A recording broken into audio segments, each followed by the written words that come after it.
Hey y'all, this is that 65 Deluxe Reverb after an awful lot of work that doesn't look like hardly any work at all. More on that as we go into here.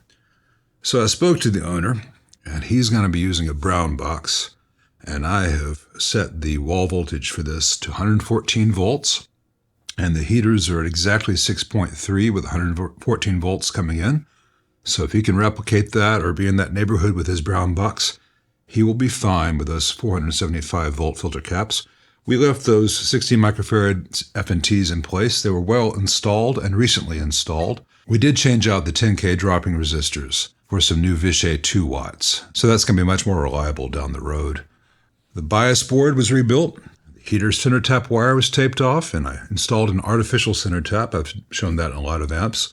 I added a 22 microfarad from the wiper to ground on the bias pot to get the last of the hum out of the amp.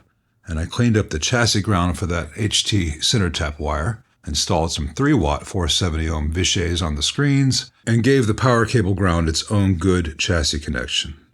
I reflowed those joints on the brass panel for some peace of mind, and I replaced the carbon film 82K with the carbon comp, and the 2 metal film plate resistors for the reverb recovery, and the reverb mixer stages also got carbon comps per the owner's request. Here I'm pointing out every component that was replaced, or at least lifted, to clean the board and remove all the DC leakage in the board from absorbing moisture over the decades. Aside from the plate resistors mentioned before, the only components I actually replaced were the cathode bypass caps. These are some 63 volt Vishays. But a lot of the other stuff was lifted, all the old solder taken out, everything cleaned, soaked in isopropyl alcohol, heated, and then put back.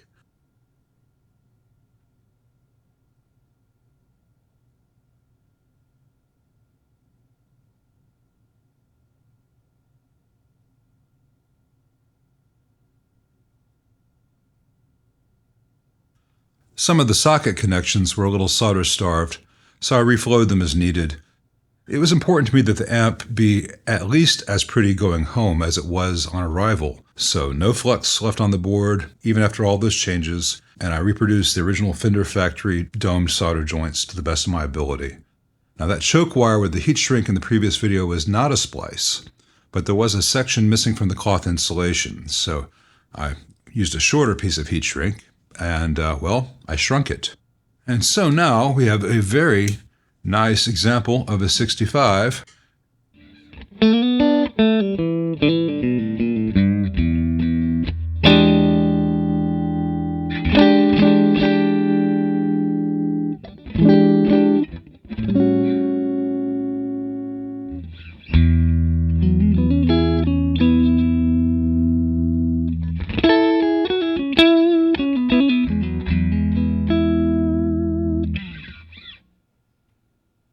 That's very nice on the normal channel. Let's try the reverb vibrato channel.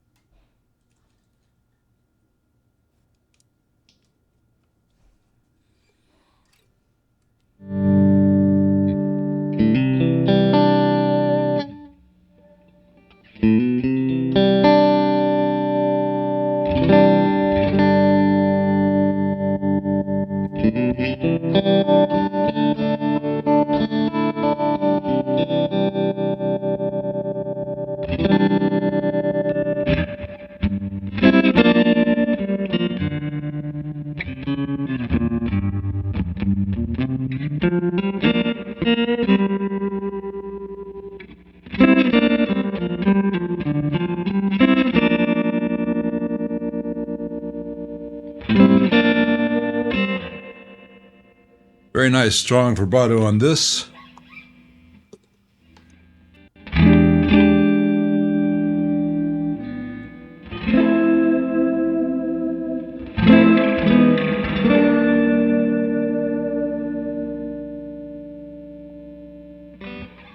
No hum in the output on the reverb.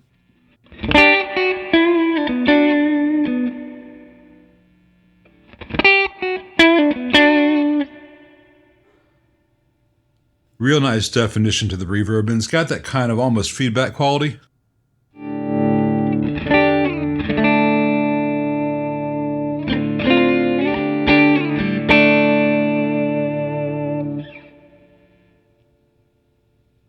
I really like that.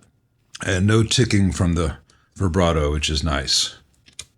And the noise that I get plugging and unplugging that little, you can't see it in the video, but I'm unplugging a little RCA dummy plug. That's not there if I use a foot switch for that. Foot switch is pretty much instantaneous. There's a in-between connected and unconnected quality with the RCA plug like that, but it's fine.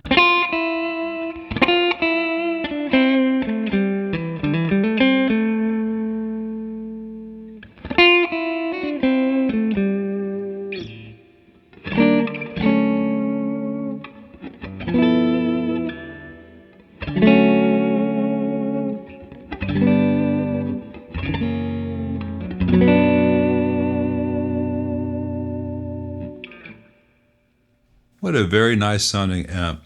Maybe before it goes home, I can have a better player come and really put through its paces, or at least do something where I'm not sitting with the pickups this close to the transformers. Because even in the number 2 and 4 positions on a Strat, those transformers do put out a field. It's a real thing. Anyway, thanks for watching.